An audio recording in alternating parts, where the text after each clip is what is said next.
Estrogen is a critical sex hormone that deserves special attention due to constant exposure to xenoestrogens or estrogenic chemicals in the environment. Also, estrogen is critical to understand women's health. It's a primary female sex hormone that is responsible for the development of secondary sex characteristics, menstruation, and also plays a critical role in menopause.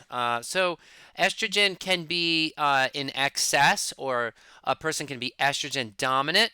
That's when they have too much estrogen. That causes a host of problems, which we'll discuss, and also estrogen deficiency in perimenopause and after menopause, and even to some extent during menses. The part of the cycle when a person is menstruating is characterized by low estrogen, and that is it's critical to understand estrogen's function when we're considering women's health both in reproductive years and after reproductive years.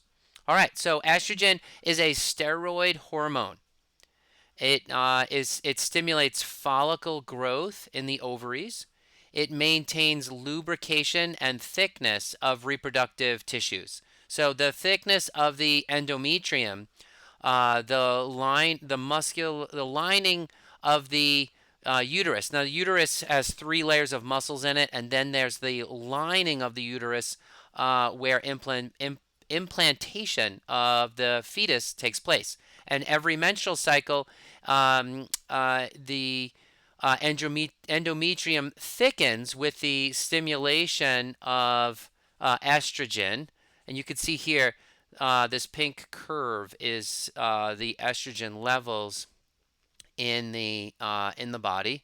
So you see estrogen spikes around ovulation, and then has another second little spike here in the luteal phase, and that spike in estrogen stimulates growth of the endometrium in the uterus, and that's what you're shedding.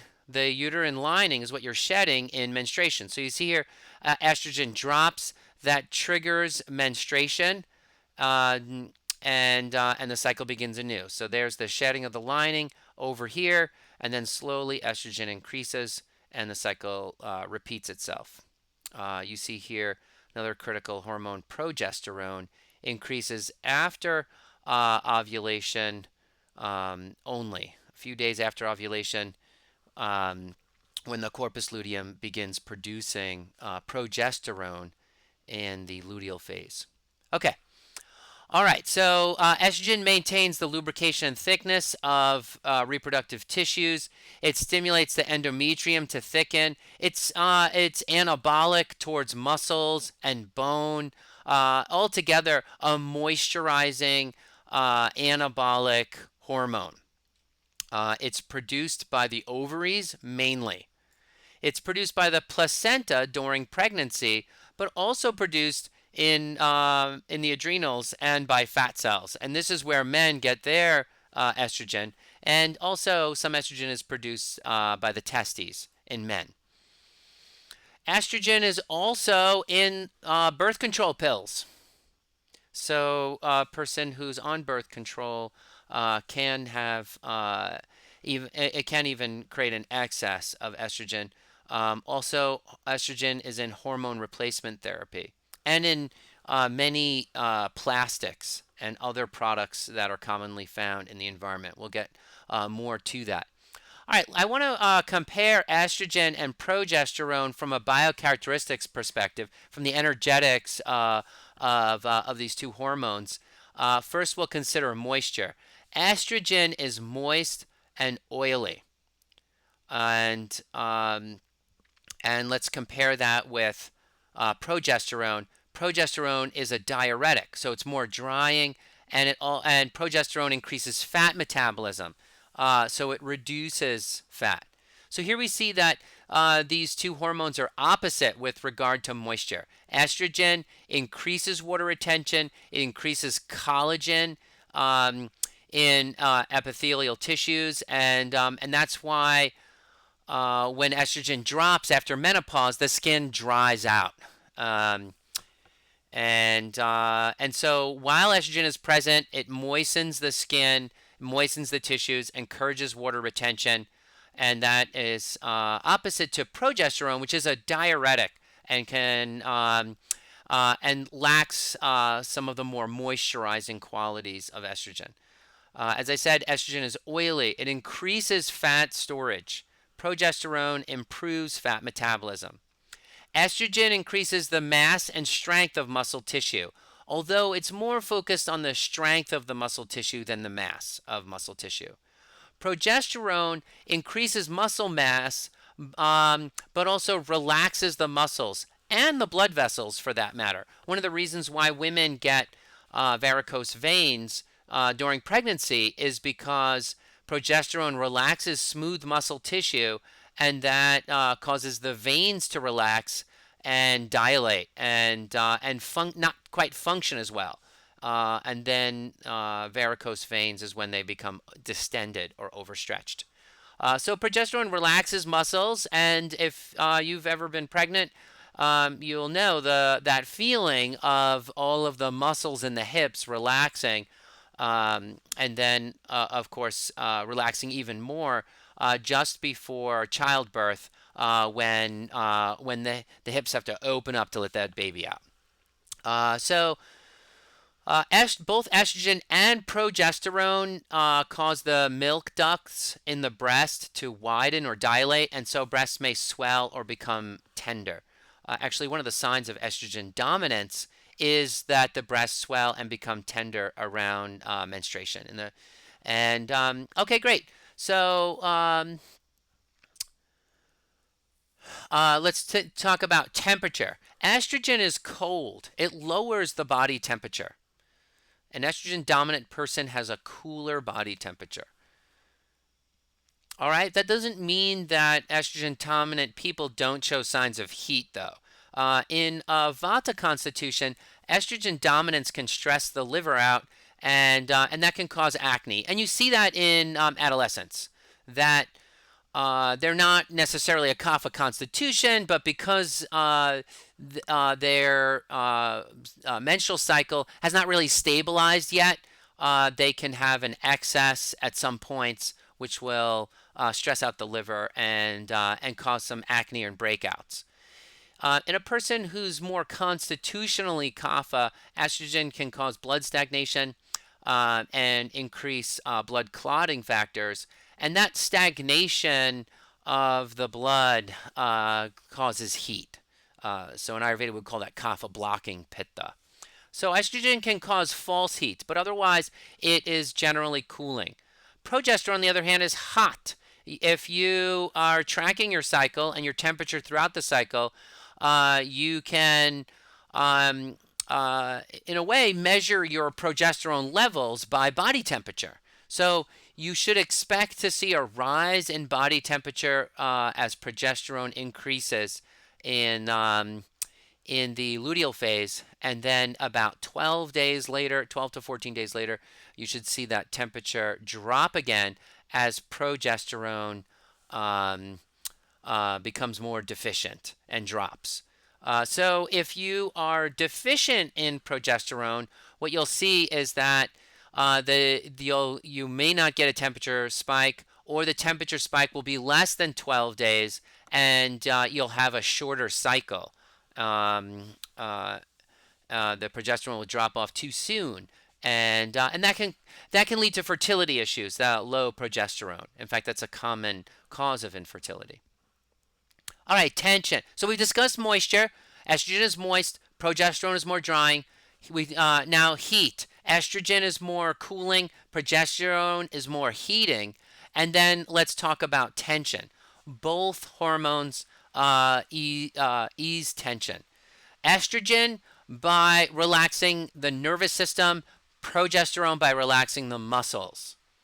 So estrogen reduces anxiety because it inhibits cortisol. And it's a natural mood stabilizer and antidepressant. That's why a person, because of the estrogen, will feel good after menstruation. Will feel good after ovulation, and in the days after ovulation. But then when estrogen begins to drop in the premenstrual and menstrual phase, a person can be more irritable and depressed due to that drop in estrogen. So yeah, when estrogen rises, serotonin rises and mood is improved. When estrogen drops, a person becomes more susceptible to mood disorders, and that happens in PMS. It happens postpartum as well. Right after delivery, estrogen drops, and a person can get postpartum depression. And also in perimenopause and in menopause, the lower estrogen is associated with higher rates of depression. All right. So estrogen relaxes the nervous system and improves mood. Progesterone relaxes the muscles. Estrogen I think of as a little bit more introverted when a person, and progesterone is more extroverted relative to one another.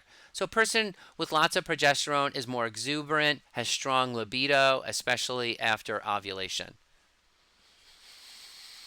In fact, it would be more correct to say that a deficiency of both of these would make a person more introverted. But relative to progesterone, estrogen is a little more introverted.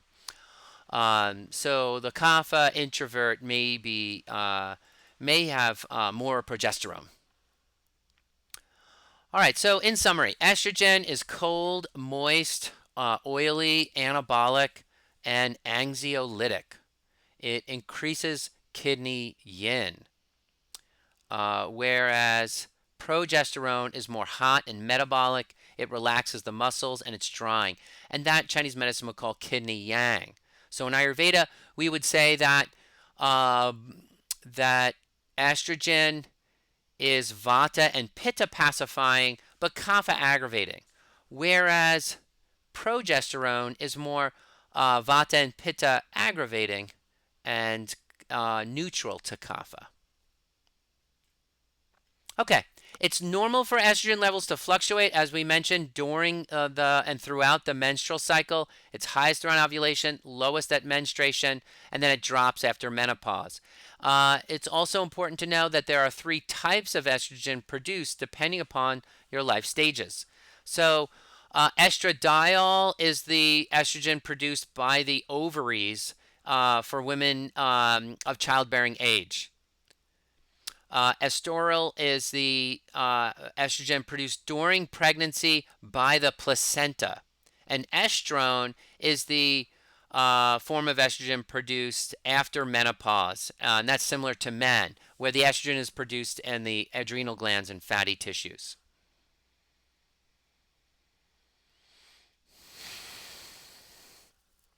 All right. We'll talk more about this relationship between fat tissue and estrogen in just a minute here. Let's talk about estrogen dominance. Estrogen dominance is when a person has too much estrogen relative to progesterone. Okay, so a person could have too much estrogen or too little progesterone. The progesterone and estrogen sort of compete with each other. And so in estrogen dominance, it's the relative amounts that's important. When estrogen too high or progesterone too low, a person has signs of estrogen dominance. Um, in estrogen dominance, there may be an inability to conceive because progesterone levels are essential for conception and implantation of the fetus. When progesterone is too low, it can lead to an early miscarriage, and it can lead to a shorter luteal phase. All right, so in estrogen dominance, inability to conceive, early miscarriage, and a short luteal phase. Estrogen dominance is caused by poor liver health. If your liver can't clear estrogen, that can cause estrogen dominance. If there's a lack of ovulation, such as when taking the birth control pill, ovulation is necessary for the production of progesterone. After ovulation, the corpus luteum begins producing progesterone And if ovulation doesn't happen, there's a lack of progesterone, and that mimics estrogen dominance. So adolescents who skip ovulation due to the instability, in their early menstruation years, if they skip ovulation, then the period may be more heavy. They may have more cramping, acne, crazy mood swings, and all that. So that acne and the mood swings, that is a heat sign in Ayurveda. And we're like, okay, estrogen's cool, but why are we seeing heat signs? And that's because of the stress on the liver. As I mentioned earlier, you see those heat signs coming out. So increased weight can cause estrogen dominance, and that's because fat cells produce estrogen. And estrogen, incidentally, increases fat. So there's a little bit of a positive vicious cycle there. Stress. Stress and sex hormones have the same precursors. And so stress hormones can compete with and reduce sex hormones. So stress can have weird effects on your sex hormones. Poor gut health can cause estrogen dominance, and also exposure to xenoestrogens, chemicals in the environment from plastics and other things, can cause estrogen dominance as well. The symptoms of estrogen dominance are heavy, irregular periods. All that thickening of the endometrium will naturally lead to a heavier period. Weight gain, tender breasts, near menses, irritability. You see estrogen dominance is associated with endometriosis, breast and ovarian cancer, and fibroids. And that's because again, estrogen is an anabolic hormone, and so it builds tissue, and fibroids, endometriosis, and cancer are all abnormal growth.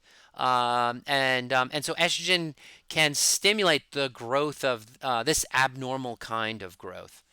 And I also want to mention that this is all considered signs of blood stasis or blood stagnation in Chinese medicine. So you'll see a lot of the amenagog herbs are used when you see signs of estrogen dominance in TCM. And those amenagog herbs don't just stimulate menstruation. Those amenagog herbs also tend to be circulatory tonics, that they improve circulation to the pelvic floor. And that helps with both the clearing as well as it stimulates menstruation and clears it. So that's how TCM tends to deal with estrogen dominance. Right. We also have estrogen deficiency, especially after menopause and during menstrual bleeding. And estrogen deficiency is characterized by dryness after menopause. The skin becomes dry. The vaginal lubrication dries out, and there's lower libido. There can be muscle and bone loss. That's why you see osteoporosis in women after menopause, and muscle loss. Estrogen deficiency causes weight loss. And what causes estrogen deficiency? Aging, disordered eating, anorexia, and autoimmune conditions can cause it as well. All right. Estrogen deficiency causes an increase in cardiovascular diseases as well. All right, let's talk a little bit about estrogen disruptors. Estrogen, specifically, I'm talking about xenoestrogens, chemicals that mimic the behavior of estrogens that are typically from pollutants, plastics, and other things, chemicals that are man-made. And you can also get phytoestrogens from herbs, and usually the phytoestrogens from herbs are people are choosing those consciously to improve and increase estrogen, especially after menopause. In some cases, they may be hard to avoid, like soy products. Soy has a lot of phytoestrogens in it, and if you're eating too many soy products, that can cause estrogen dominance and act like xenoestrogen. All right, so plastic bottles and containers, the liners of metal food cans, the BPA in the liner, detergents, flame retardants, certain foods like soy, toys, cosmetics, pesticides. Many pesticides. I remember when I was going camping with my parents and wife and family, they decided to spray for mosquitoes that weekend, and like the planes flying over our camper, and it's frightening because those pesticides are basically xeno estrogens of mosquito for against mosquito fertility. So that what they're trying to do is disrupt the reproductive cycle of the mosquito, and that's how they work. Well, what are they doing to our reproductive cycle? That's scary to think about. We, tried to, leave for a day or two and then came back. All right, so it can be in the water we drink. People really are exposed to a shocking number of endocrine disrupting xenoestrogens in a day. All right, so how to avoid them. Don't store canned um, plastic, don't store food in cans. Or if you buy your food from cans, make sure they're BPA free. So BPA is a common liner in canned foods. Um, don't store food in plastics in hot areas, like a water bottle sitting in the sun. Avoid microwaving and heating food in plastic containers. And look for BPA-free plastic bottles, which is number 1, number 2, or number 4 on the recycling symbol. So BPA-free, important. Dioxins are a byproduct in herbicides and paper bleaching, and it's released into the environment during garbage burning and wildfires. Perchlorate is a byproduct of aerospace, weapon, and pharmaceutical industries, and can find its way into drinking water, and it's also in fireworks. PFAS is used widely in industrial applications, firefighting foams, but also non-stick pans. We just threw out any non-stick pan that you just get rid of it. Paper, textile coatings can have some of those in it, and phthalates make plastics more flexible. That's found in some food packaging, cosmetics, toys, and medical devices. Phytoestrogens, that's where soy products, for example, there's a lot of plants that have phytoestrogens in them, particularly beans tend to have a lot of phytoestrogens, steroidal saponins, but there are others as well, asparagus. All right, and flame retardants, PCBs and electrical equipment, and some personal care products, like liquid body washes and cosmetics. So just be on the lookout for xenoestrogens. All right, great. This has been a brief discussion of estrogen and estrogen dominance as well as deficiency. Important to remember, it's a cold, moist, anabolic hormone that reduces anxiety, and we can contrast that with progesterone, which is more hot and dry. Instead of reducing anxiety, progesterone relaxes the muscles.